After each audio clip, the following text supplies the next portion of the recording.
A little bit about Rosterfy. So we are the key enterprise volunteer management platform globally. We're very proud to have given back 150 million hours of volunteering hours powered by our platform across the world.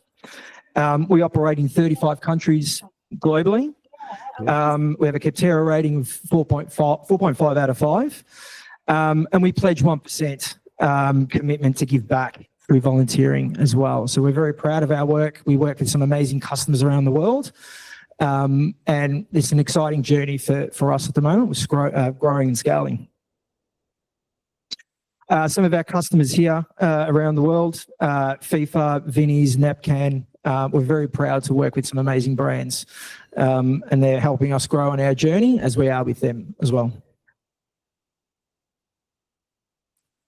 So a little bit about AI and data visualization. So as part of some of the work we've done with Google and just generally, we've got customers around the world that have been using Rosterfy for a long time. And some of those customers are sitting on useful data around their events and volunteers. And one of the goals that we have as part of our data and AI vision is to help our customers realize the value of the data that they have in a very quick and seamless way, both on how they can engage with volunteers, recruit and retain volunteers for events, but also how they manage their events themselves as well. And part of that vision is to help our volunteer managers and our customers directly get great use out of the data that they have, not just through static reporting, but also interactive data sets, interactive reporting, and a little bit down the track, making better data-driven decisions. So really partnering with our customers and helping them realize the value of the data that they have with us. Some stats that we've got here from around the world. So 68% of nonprofits today are already using AI in different forms, both for data analysis, driving smarter and faster decisions. And that's from Non-for-Profit Pro in 2025. UNICEF have successfully leveraged AI with data visualization tools to analyze volunteer programs, improve those programs over time as well. The Kids Cancer Project has used AI to grow donations by 83%, and they've raised over $2.2 million annually. And 68% of those nonprofits are using data and AI, outpacing B2C brands to better understand the needs of communities that they're impacting and engaging with as well. So there's already a huge impact that AI is making in the non-for-profit sector. As part of building our product vision and our product strategy over the next couple of years, we've sent multiple surveys out to our customers in the first quarter of this year, asking our customers what the key aspects are to Rosterfy that will enable them. And the key thing that came back from a large volume of our customers was the need for more in-depth reporting and analytics. So our customers have spoken to us and told us that they love to get more out of the data that they've got inside of Rosterfy. And that's through various mechanisms, whether it's analytics, interactive dashboards, and down the track doing more with that data and helping volunteer managers. So this is the #1 feature request that we have across our customers globally right now. I'm going to hand over to Skander now, who I introduced before, Head of Lucas Sales, who will take us through his presentation. Thank you, Damian. And just for logistics standpoint, you guys can control the slides, correct? Yes, I'll control them. Thank you, Damian. Hi, everyone. For those in the room and joining us remotely, like myself, from the Google Singapore office, really privileged to be here. My name is Skander, and I'm the head of Lucas Sales for Japan and Asia Pacific. A quick background about me: I always worked in data from really my early days, and passionate about turning data into information and helping all organizations, truly all of us, accessing insights and being more productive. This is for me, really privileged time to always share about our work. But without waiting, we're gonna get started. Next, please.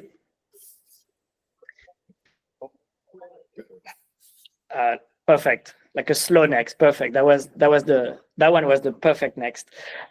So I'm sure a lot of people here are working with data, and I think we're all going to face, and I'm actually always facing those challenges, whether directly or indirectly, whether using business intelligence tool or any other tools. And frankly, a lot of the data that I have is sometimes not even accessible. Data is hard to find. I don't know for you guys, but sometimes I have like, dozens, if not hundreds of Chrome tabs open to look for data. One thing that also we know is teams are really not empowered with current tools to access insights. I think one of the statistics, the latest statistics that I had my hand on was only 25% of employees in general can access, I would say, proper insights to do their job.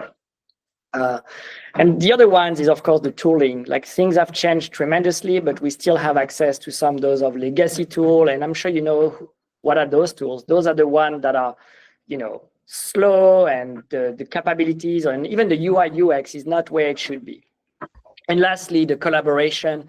It's not necessarily the people collaboration. It could be also siloed information. So those are common challenges where when we designed, and next please, when we designed Looker, and for those who don't know Looker, which I will present a little bit more broadly, but when we designed Looker, which is the cloud BI tool of Google, we had those at least two big data problems that we say, hey, we need to fix this.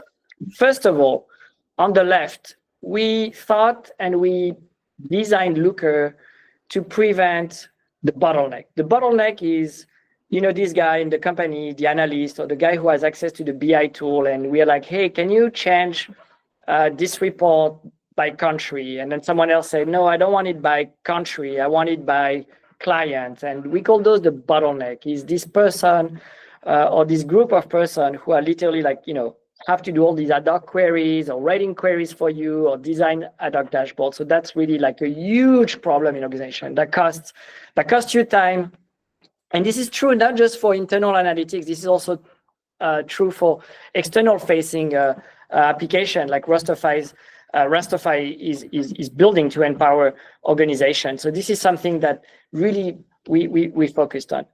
Chaos is like sometimes I go to see my clients, of course, and I say, hey, how many customers you have or how much revenue? And everyone comes with different, answers. So these are really the two biggest problems I thought that, with Looker, we would be able to tackle. Next, please. Well, how do we solve that?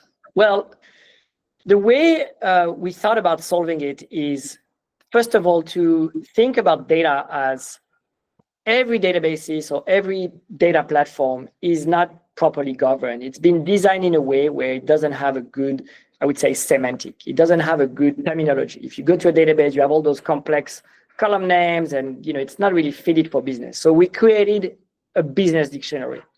And the second premise of our solution is we said, we shouldn't just look at dashboards. We should have people to be able to answer questions on their own. And that's why we call really the self-service. So really, these are the two big points that really makes Looker a true governed and self-service platform.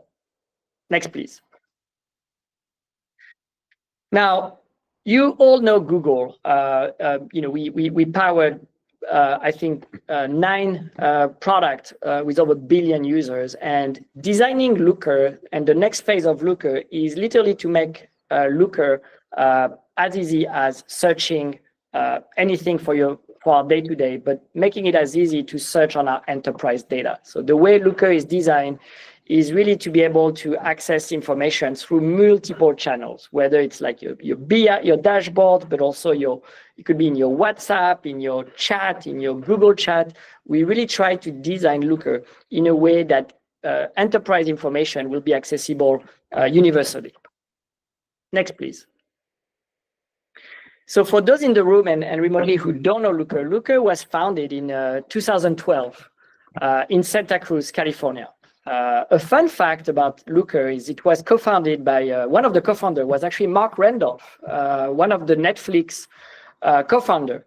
If you think of Netflix, how they decentralized the access to our now entertainment online is really how we think about Looker and data. Is really like, not having all those servers and client and having like complex infrastructure. We really thought about having one single platform to serve multiple devices and channels, such as dashboard, but also bringing insight in where you work the most, like in Microsoft Teams, Slack, but also being able to build what I call modern data application, going beyond BI. And this is really what Rosterfy is building, and I really admire the work that you've been doing.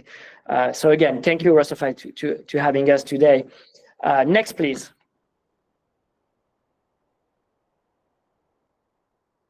Some of the, I would say, foundational capabilities that I think are mandatory for any data analytics platform. And you'll see, I will try to share with you how we see also the future, and or the now with how AI will unlock more future capabilities. But those are foundational capabilities. First is something you're very familiar with, like, the infamous dashboards where you can literally drill down and select all the insights or data points. Like, this is, I would say, something that needs to be almost like perfect.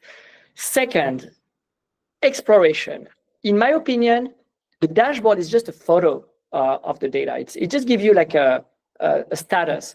The exploration is what really will unlock like a worker to turn a worker to a smart worker. It's the ability to, from a data point that you look at, you're going to be able to explore the data and really make it your own, personalize the information. You see something like profit by product, or you see like how many volunteers by region, but you want to see it over time. You want to change the dimension because our brain works as follows. It works like a question leads to another question. So exploration is really where I think you harness the most of the intelligence from your data. Thirdly, sometimes, and we're all busy, we're all commuting, and sometimes we're not close to our laptop, is insight should come right where we work. It should be scheduled. We shouldn't have to necessarily access a dashboard. Sometimes insights needs to be alerted directly on our phone by email. So these, I would say, are the foundational capabilities to unlock intelligence. Next, please.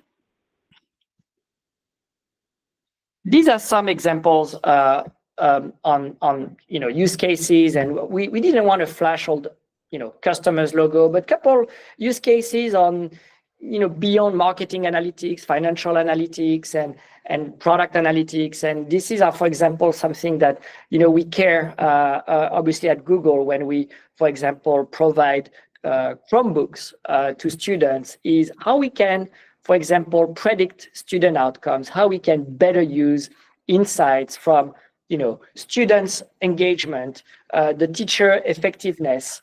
How also, what are the channels that, the new generation of students are using. So those are things that we work on with Looker. It's not just, again, a cloud BI platform to turn data into information. It's also tackling new challenges.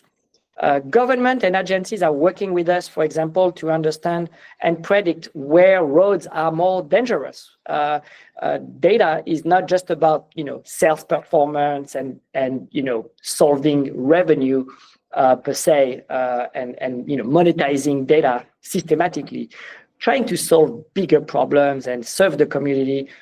So those are the things we work on, and of course, combining technologies like Looker, and for those who are already using BigQuery, you can use machine learning in line with your SQL to create like models to basically forecast and predict insights. So those again are just flashing use cases. I know oftentimes data vendors and BI vendors are solely focused on again BI for BI. So wanted to also highlight some of the things that matters to us at Google. Next, please. In the world of business intelligence, data analytics, and I'm sure you guys know other tools and other vendors, one thing that differentiate Looker a bit is half of our customers are actually bringing all those BI capabilities, the one that I showed you, like the dashboard, the self-service exploration, the data delivery, are not using it necessarily internally. For example, Rosterfy and other clients that you see here may want and integrate what we call embedding all the Cloud BI capabilities within their product on top of their data to serve and extend their capabilities for the end users. So you can see EasyPost, UiPath, SAP, Lighthouse, different industries. You can see here, it's like hotel management, financial management, SESK is an ERP, EasyPost is literally like the Stripe of delivery, and UiPath is AI robots management. All those companies have one thing in common. They want to empower their end users to literally get more insights to the entire product lifecycle, the proof of value, accessing intelligence at the tip of their either dashboard, self-service exploration, but also scheduled delivery. But we'll see also how now, next please, how AI can go way beyond what I call beyond business intelligence.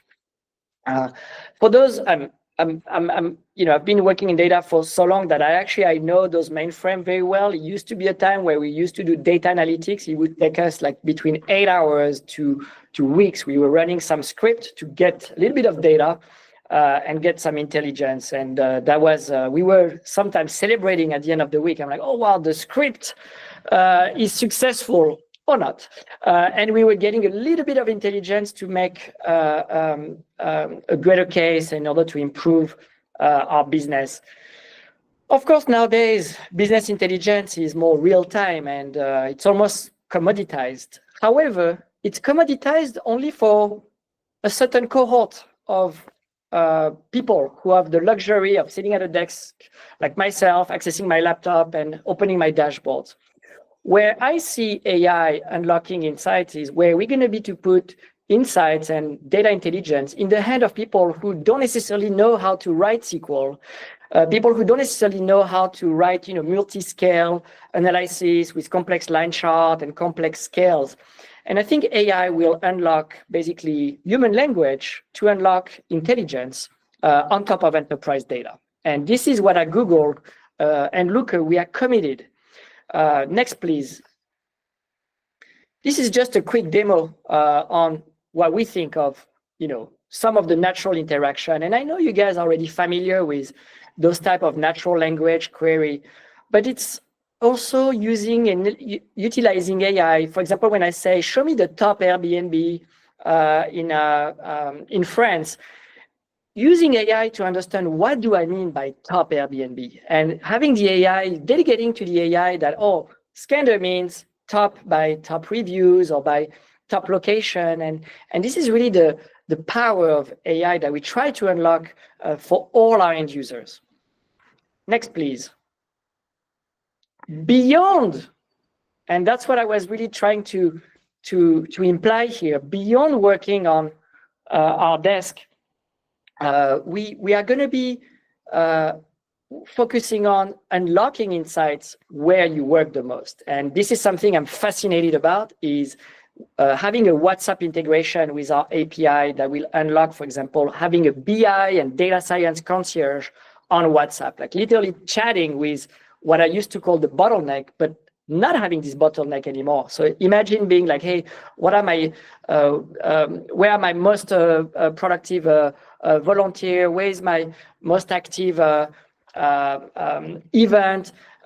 At the tip of WhatsApp or Google Chat or wherever you guys are working on. So these are the technologies that we work on and passionate about. I think I'm already over time, so I apologize on the behalf of for my next speaker, but this is what I was really happy to share with you. And of course, if you have any question, feel free to, ping me on LinkedIn or with the team that is with you in the room. Thank you. Thank you so much for your time.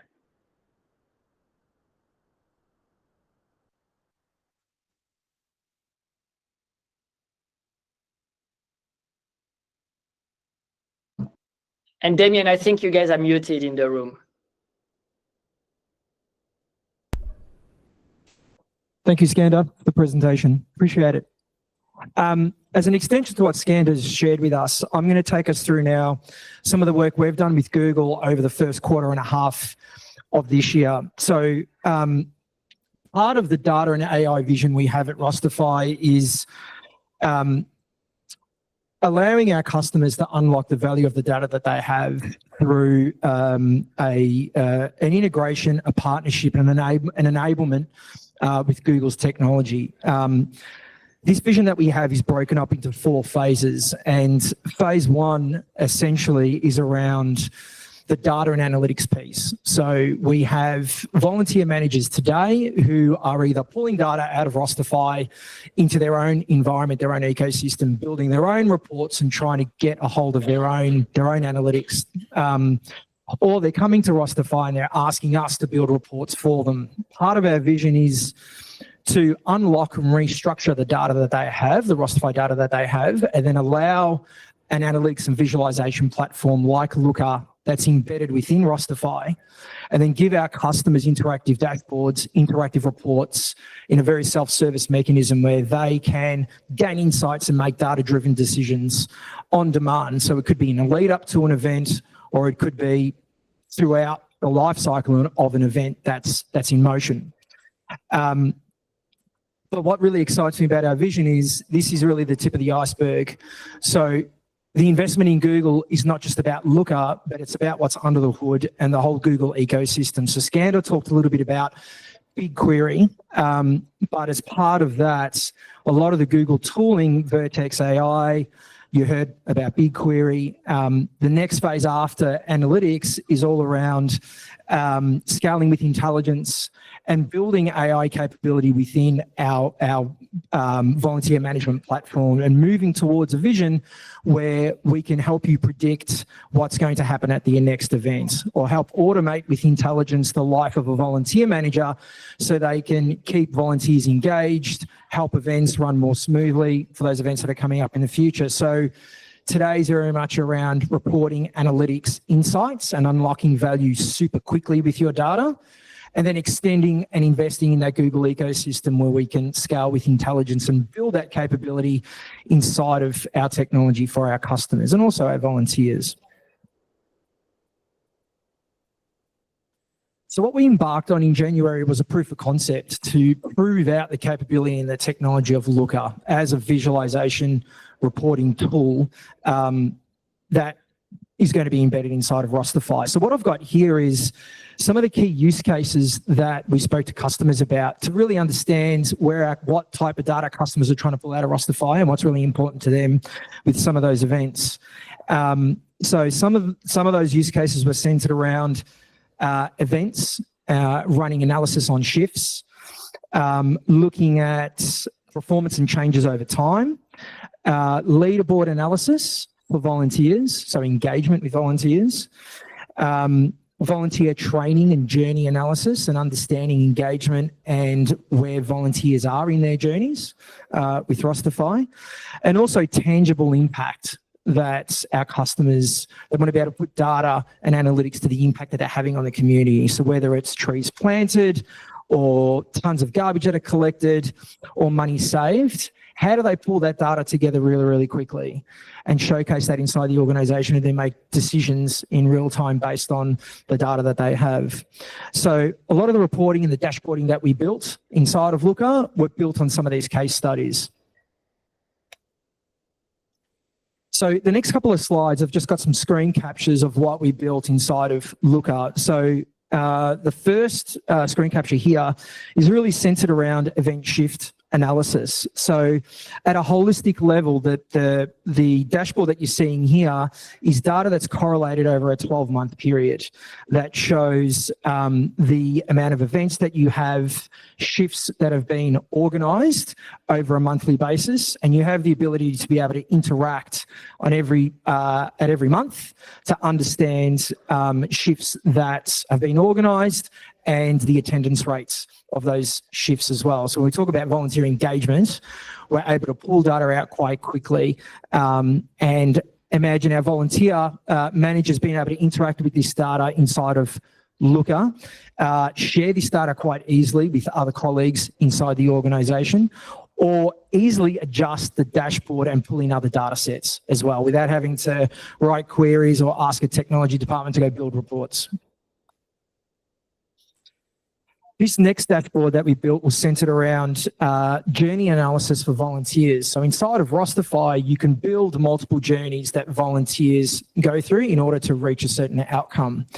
But sometimes volunteers get stuck at certain points, at certain journeys, and that can be sometimes really hard to see and determine, and that's where volunteer engagement can fluctuate. So we're able to pull out data here to understand the amount of journeys holistically across an organisation, and where volunteers are getting stuck and in what journeys, and how much time it's taking to get through particular journeys, and we're able to sort them quite quickly. So this allows a customer to be able to hone in on a particular journey and then understand where the issue is with that particular journey to help build better volunteer engagement. And that can be correlated over a daily basis, monthly, annually.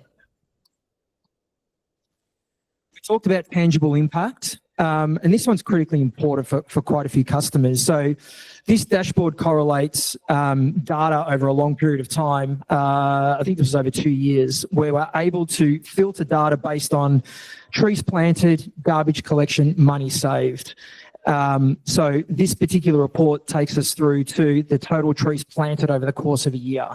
So for some of our customers that want to be able to understand what that impact and put meaningful data to it, you can break that out over a day-to-day, month-by-month, or over the course of 12 months. So what was really, really difficult to pull out of Rosterfy previously, you'll be able to pull together quite quickly inside of a dashboard.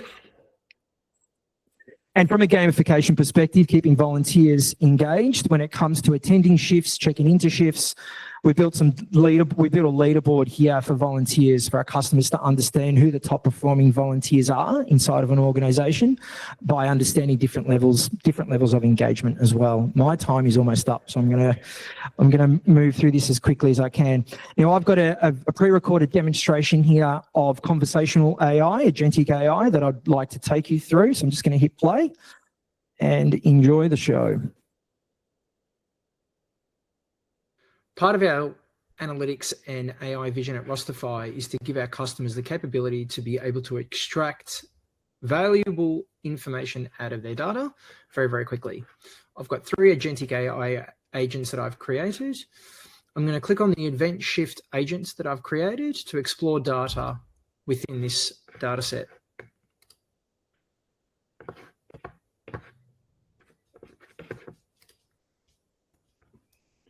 I would like to see the total amount of scheduled volunteers broken down over the course of the year of 2024.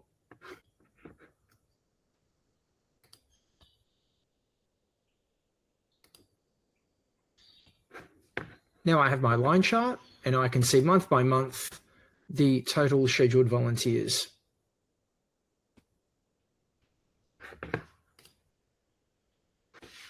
I now want to drill into the month of December of 2024 to see total scheduled volunteers on a daily basis. The month of December is critically important to us.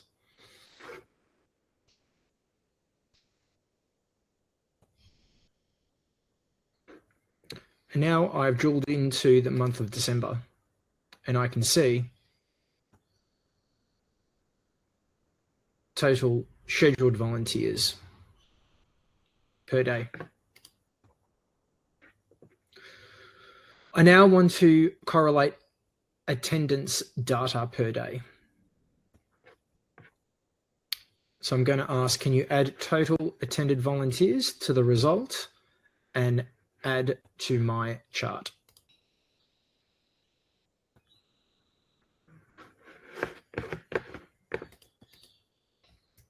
Because I can't see the comparison very clearly, I'm going to ask to change this to a stacked bar chart.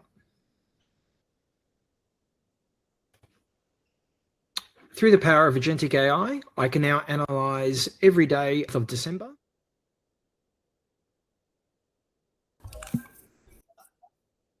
So it gives you just a small preview of what conversational analytics can look like inside of Looker. So that would be embedded inside of Rosterfy with your analytics capability. I'd like to call up Caneglia now, Head of Customer Engineering, Data Management at Google. Hello, everyone. Oh, is this working? Can you hear me? Yes, everyone can hear me. Amazing. Hello, everyone. My name's Caneglia. I am the head of customer engineering for data management at Google Cloud. I look after an APAC team here. And so what this essentially means is anything to do with storing data is very much part of my remit. My background is in data and analytics. I've been in data and analytics all of my career. 20 plus years. Don't do the numbers on that. It makes me feel very old. But in any case, I've been a data nerd for a very long time.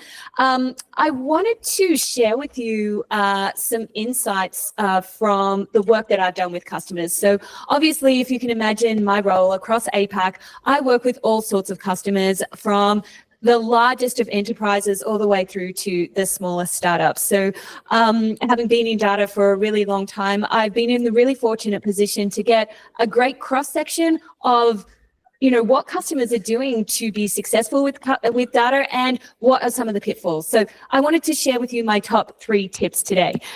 Number 1 is, I don't have any slides, by the way.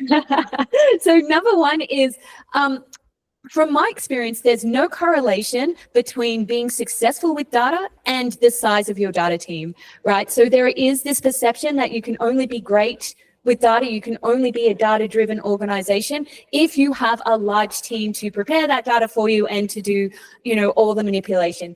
This, in my experience, is not true. I've seen the most successful organizations with data actually coming from the smaller end of town. It is very difficult to do data at scale, but I think what I wanted to share with you today, it doesn't matter how big your team size is. You can do incredible things with just a 1-person team. The second thing I wanted to share with you today is that there is no correlation, in my experience, with the volume of data and the impact data can have in your organization, right? I think there's this perception, particularly with the top end of town, that you need to ingest every piece of organizational data before you can start extracting value out of that data. This is a misconception. It is actually the inverse is true, if I could say that. I've seen teams of 500 people plus spending all their time trying to ingest data into a data lake or a data platform or into a visualization tool. And when you talk to the business, they've got 0 outcomes from that data. You probably heard this story before. So I guess that brings me to my next point, which is what we do find very successful with organizations, and please take this with a grain of salt, is where we start treating data a little bit more like a product. Now, for the top end of town, what this means is creating, PRD documents and really thinking about treating data like a product that you would sell in the physical world. But what this means maybe for a smaller organization is being really specific about your use case. So instead of just looking at the data and saying, oh, we need to ingest everything and being overwhelmed with all the data points, thinking about a use case you want to drive in your organization. So is it something like we want to increase the number of volunteers, or we want to increase the participation of volunteers? What type of data do we need for that data set? How do we track that? How do we create a hypothesis? How do we understand that data better? And how do we create actionable goals that we can track over time to see if we're actually moving the needle? So those would be my 3 tips. Number 1 is you don't need a big team, so don't be overwhelmed by data. It doesn't need to be overwhelming. Second thing is you don't need huge volumes of data to get insights out of your data. I think the Rosterfy team have done an incredible job in providing some of those data sets for you. So they've essentially taken all that heavy lifting from you. And the third is be curious and treat your data a little bit like a product. Now, that doesn't mean creating, huge frameworks around, your data product thinking. But what this does mean is thinking about data in terms of outcomes instead of inputs. So that's a little bit about me. I wanted to share those 3 things with you today. I don't know who's up next. I think it might be Claudia. Thank you so much, Claudia. I'll be back on the panel. Thanks, Anna. Do you have that clicker? Thanks, everyone. My name's Claudia Marazita. I'm Head of Workforce Engagement at Golf Australia, and I know I am on the clock, so I will try and fly through some of these slides, but I just want to get an understanding of those who are in the room, potentially not on screen, but who works in volunteer management or volunteer coordination at the moment in the room? A few. Hayley and my team, absolutely. So what I want to talk to you through today is our journey with Golf Australia and the PGA, and where we've sort of utilised Rosterfy a few years ago and completely transformed the way that we've been able to engage with our volunteers. And you can see on that starting slide there, which you can read more about our case study on the Rosterfy website, a lot of what we've done over the past few years we've been able to articulate in a data sense. And as I said, you know, in 2022, we were nowhere in terms of what our volunteering program looked like. We didn't have any idea who our volunteers were. We didn't know who our regular volunteers were. We couldn't even track how many volunteers we were having coming through the door with golf. And I had a colleague of mine a few years ago who said a particular quote, and she said to me, she was actually our former strategy manager, anyone without data is just another person with an opinion. So that resonated quite well. And I think there's a lot of things that we're doing in golf where we are very data and numbers driven, not just in the volunteering space, which I'll walk you through. So in terms of golf, I mean, in sport as well, we need to measure our participation and our growth, and it all comes down to numbers. So over, you know, the last 12 months, we've had nearly 3.8 million people hit golf balls in Australia, and that's supported by over 30,000 volunteers, which includes in our last tournament season, nearly 2,000 volunteers who supported our major events. As you can see, I'm just giving you a little bit of a flavour about some of the numbers in golf, and we only started doing national representation survey data about 2 years ago now, and we've been able to track our growth as a business and as a sport around what's happening within the industry. So we're looking at age, demographics, who's born in Australia, what types of golf they're playing, but it really rings true around the impact that we are seeing in terms of communicating the data out to other sports and to other individuals about what sort of telling the story of what golf is doing, and we can see that in what we've been able to do with our volunteering program as well. So what I've got up on the screen is our volunteer strategy, which we put in place a year ago now, and we really wanted a North Star to look at how we were going to lead and support our volunteers, and we wanted to look like what we wanted to look like going forward. But what I want to highlight to you is, you know, what is success and what does that look like for all of our different pillars? All our success measures are underpinned by data. So I can't go to the board or our executive and say everything's going great with our volunteers. They're going to want to know numbers. They're going to want to know NPS scores. They want to know where our volunteers are hailing from. So I just want to give you a little bit of a flavour of where we've been at with the growth of our volunteering program since we started using Rosterfy. And as I'd said earlier, you know, golf was very much in a state of spreadsheets, decentralized information, didn't know who was who. We were sort of, I'll use the analogy of flying the plane while we were still building it. And I believe that you have to have solid foundations and a system to be able to actually track your success and your impact that you are having. So just before the start of another tournament season at the end of October in 2023, we're at about 1,500 volunteers. 12 months later, we had a 223% increase because we found that we were directly communicating with people. We understand which volunteers we didn't have, therefore we could source people from other clubs or other states and territories. May this year, 5,796 volunteers. This was just before we went out for our Australian Open sort of campaign in terms of getting volunteers for our next tournament season, which is coming up later this year. And you can see as of today, we're sitting at 6,120 volunteers. We believe that should hit over 8,000 in May next year. However, in saying that, we've only been out in market for our Men's Australian Open volunteering campaign, probably about 4 weeks or so, 5 weeks, Hayley. And we've actually had to close it because we've now got over 1,000 volunteers who've just expressed interest for that event. So I had some stats sort of in another view, but what I wanted to articulate was since we started to utilize the system, understand who our volunteers were, we're able to capture, for example, how we're going against our strategy. So I think it was about, we've had a 5-year difference in terms of the median age dropping. We've had an increased percentage of women who are volunteering. We've got an increased percentage in people who are not necessarily from a golf background who are volunteering in our sport. So they're the numbers and they're the metrics that our executive team and our board want to understand to see whether we're having impact. And truly, if we didn't have a system to be able to do so, we wouldn't be at this point in time, and I wouldn't have a team working with me. But it's really exciting to see the opportunity around dashboards and reporting, because at the moment, like other customers up until this point, Hayley and I have been running our own reports, pulling information out, making our own dashboards and our own reports. But this is going to be absolutely change the game for us and helps us tell our story and grow our volunteering program bigger and better.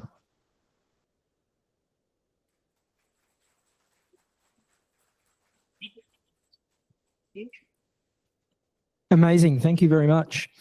Because we're kind of pressed for time, what we'll do is we'll do a brief panel discussion. We had Q&A separate from the networking event, but we'll absorb the Q&A into the networking event. So if you're going to stay back, feel free to ask questions. I might invite the panelists to come and sit up on the chairs here, and we'll have a little bit of back and forth. Any order you can sit in. We'll talk a little bit about the strategic value of data. We've got Skander still online, and I'm going to open the question up to yourself, Skander, from a Google perspective. Can you share an example of how data has shifted the strategy or performance of a program at scale? Can you just rephrase the last part of the question? Can you share an example of how data has shifted the strategy or performance of a program at scale? Well, one of your customers. Yeah, no, absolutely. So there was I'm not going to name the client, but it's one of the largest retailer in the world, and they operate supermarkets. Their business was literally like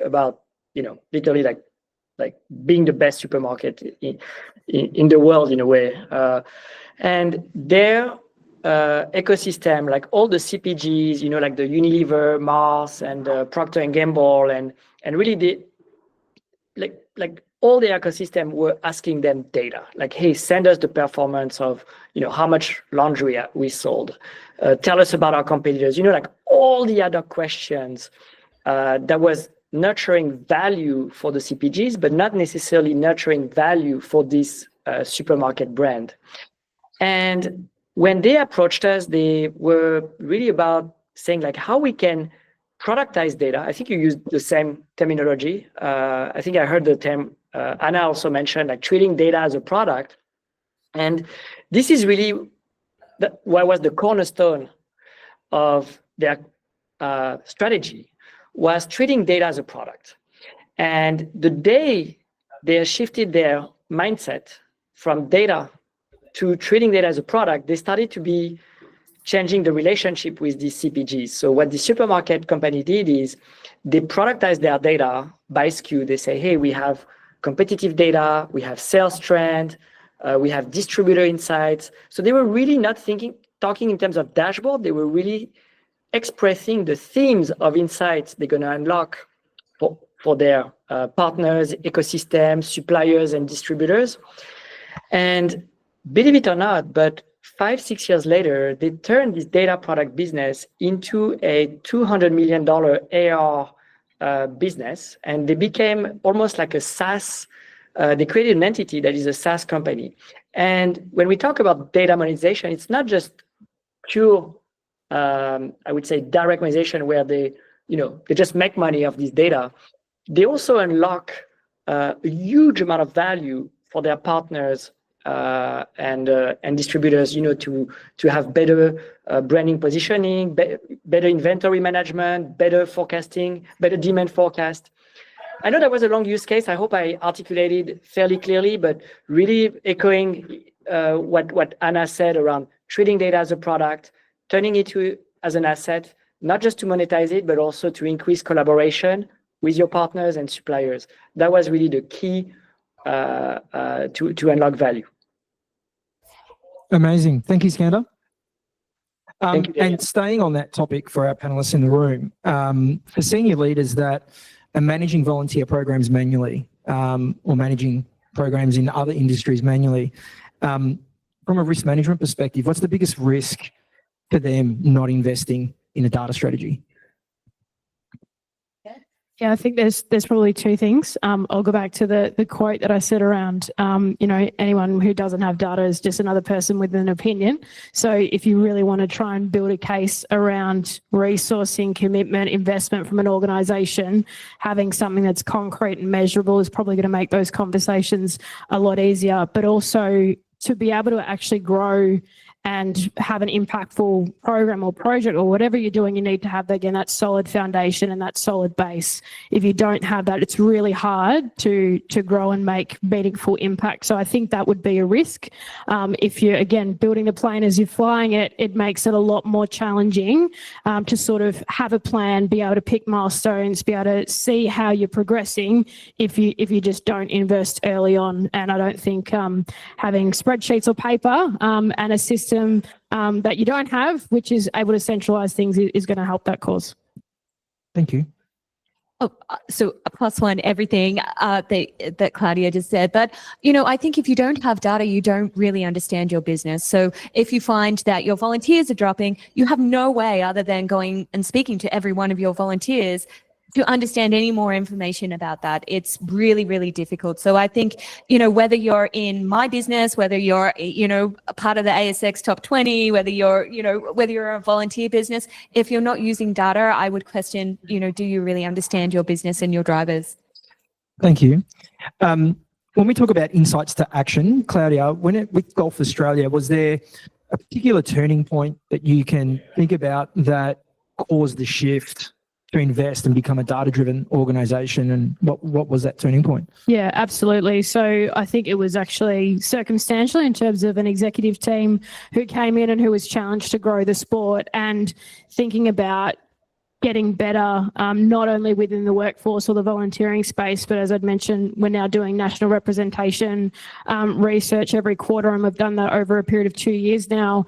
It just helps, again, tell the story about where our sport's going and how big it actually is. When I came into my role, we did a paid workforce research project to actually understand what our paid workforce looks like, and we actually launched a survey yesterday, which for the first time has incorporated all of our volunteers, because if we don't know what we don't know, we can't do our jobs to the best of our ability. But I think that turning point was around a new executive team who had a bit of experience in working in sports that were growing quite quickly.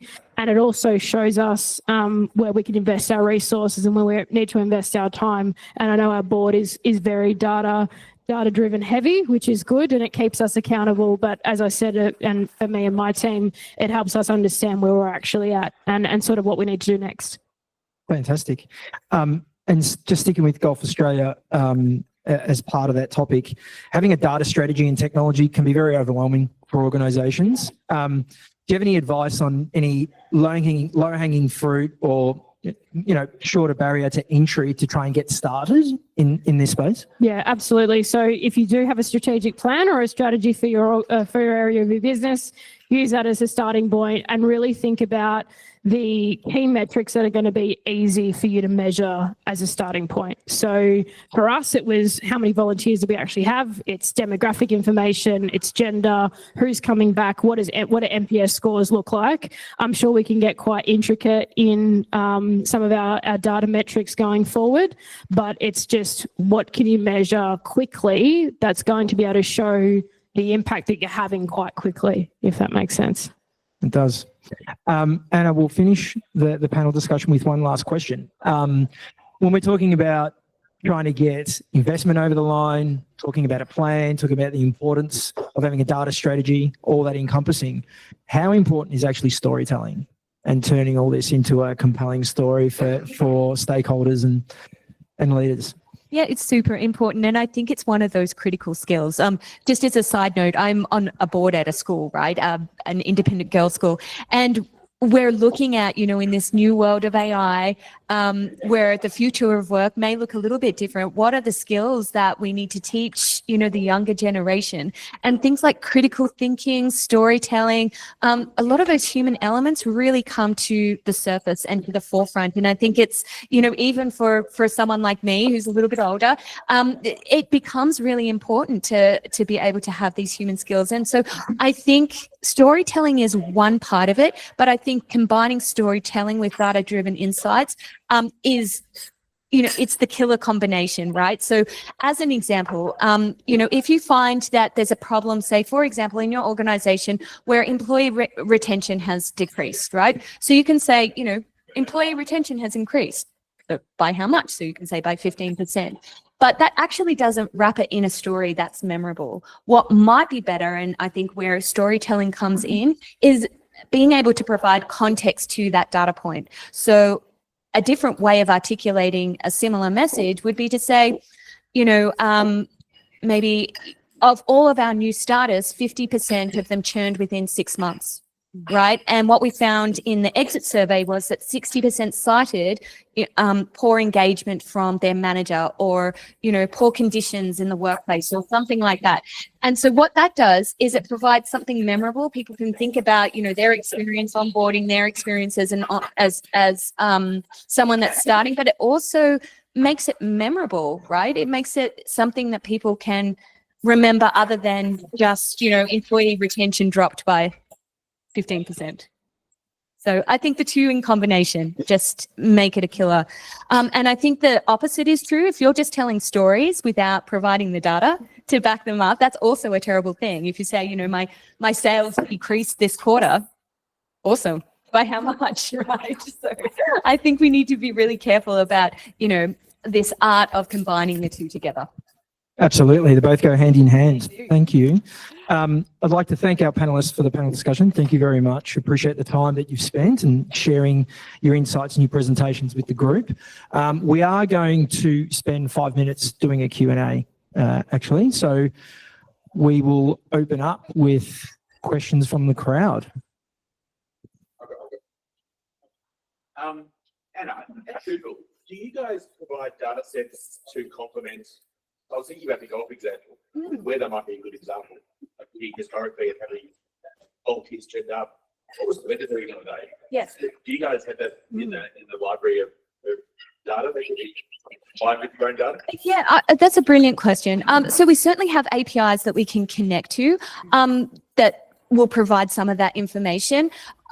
Yeah, so the short answer is yes. I think it's not sort of fully encompassing, in terms of data sets that are available, but there's certainly APIs that we do make accessible. Yeah. Yeah.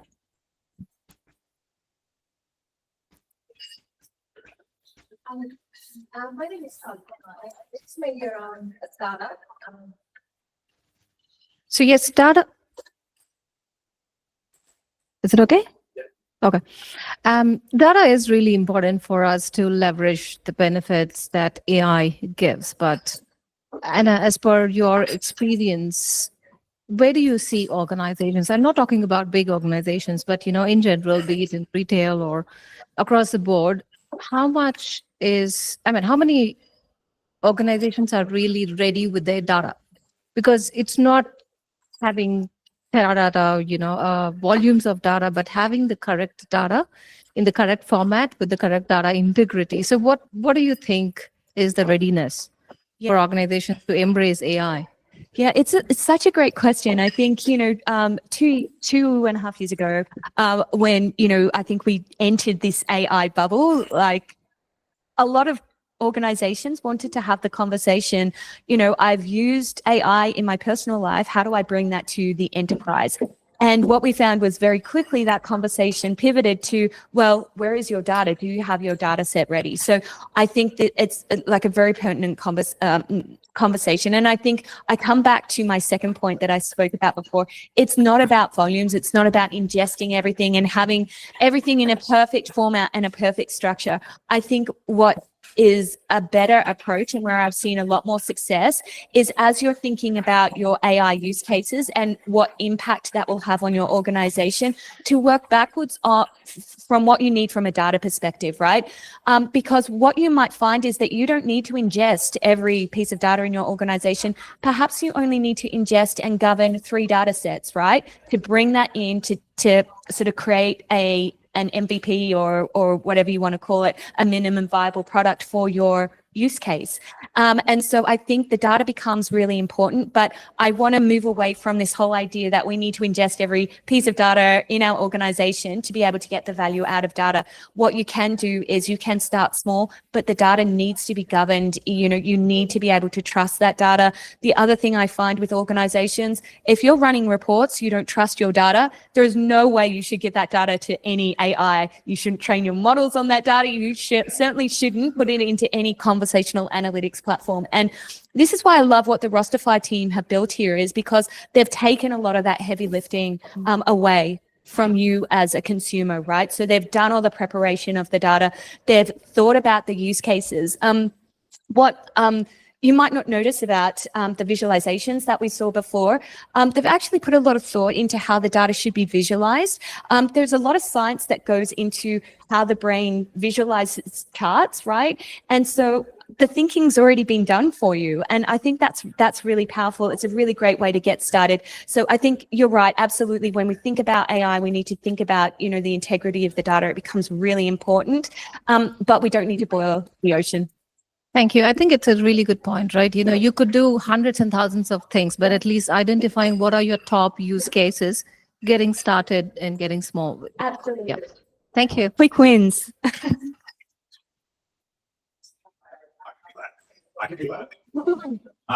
It's or not.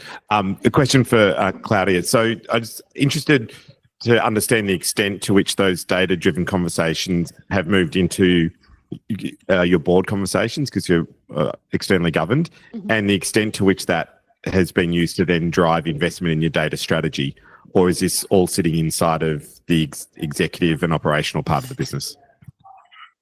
So I'll park the data strategy conversation because that's still within our business being worked on. There's someone who's looking after that across the whole organisation, and workforce obviously fits into part of that. But so I started in April 2023. By October 2024, I had a full-time volunteer engagement coordinator working with me, Hayley, who's sitting in front of you.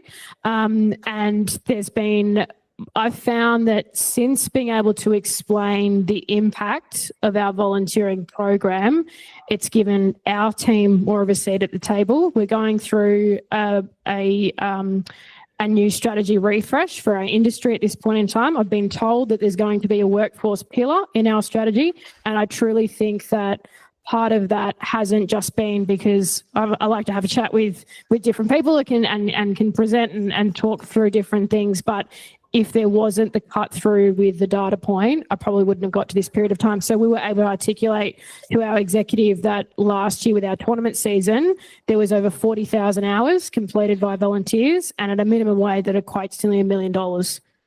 So we wouldn't have had that information 2 years ago because we weren't actually tracking who was volunteering, how many hours were they doing, et cetera, et cetera. And similarly, so the top 10%, about like our most 10% engaged volunteers have taken up 30 to 40% of all of our shifts.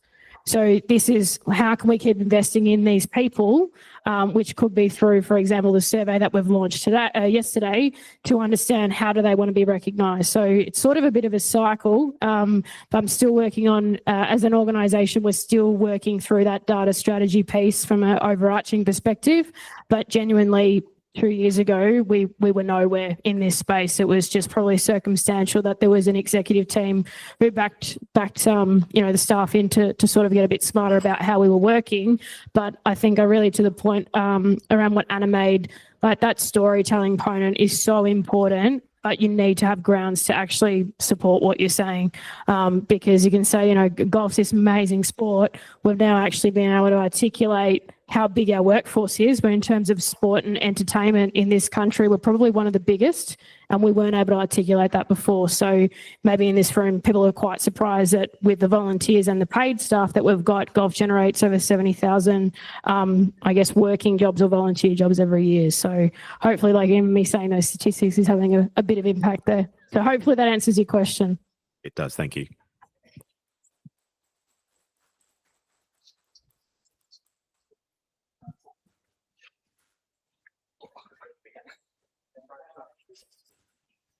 Thank you for all the questions. Thank you to our panelists again for making the time. So this formally concludes our broadcast. For the people that are in the room, we'd love you to stay. We have refreshments and lunch here, and feel free to ask us more questions from a networking perspective. But I'd like to thank Google for hosting the event, and George and your team, and thank you again to our panelists, and for Skander as well from Singapore.